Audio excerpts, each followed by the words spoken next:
Planned Parenthood, an anti-abortion group that used to hold meetings right outside the Planned Parenthood location in Spokane, Washington, where some attendees were armed, is responsible for nearly as little as $1 million in monetary penalties in cases brought by childbearing.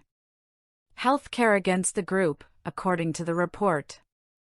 The cost includes about $110,000 in civil damages and $850,000 in legal fees, a report included from the Spokesman Review in Washington said. The branch of Planned Parenthood that apparently oversees the Spokane clinic and that should receive this bill is Planned Parenthood of Greater Washington and North Idaho. A Washington judge found the planned protests violated state law because of their impact on patients receiving care. There are similar restrictions on the actions of anti-abortionists under federal law.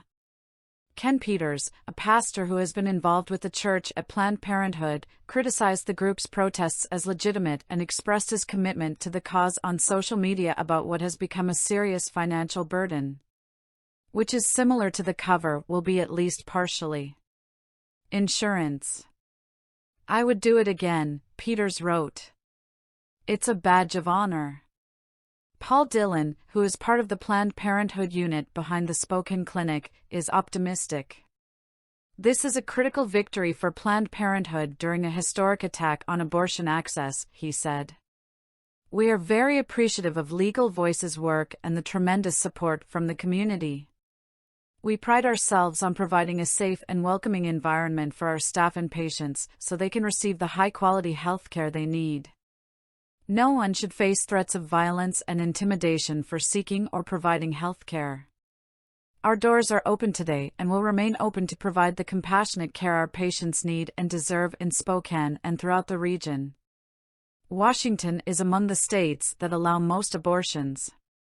Whether or not states allow this process has been a central question since the United States Supreme Court's decision in Roe v. Wade restores power to make broader decisions about access to the system in the state.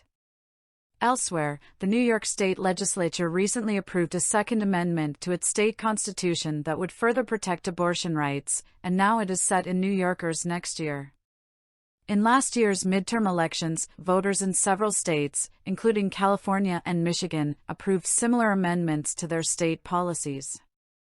Although these areas already protect access to abortion, the incorporation of these protections into state law makes these rights difficult to reverse. New York's plan operates through a system that requires equality before the law regardless of pregnancy status, which, it would seem, would make the right to abortion a legal principle on which to rely.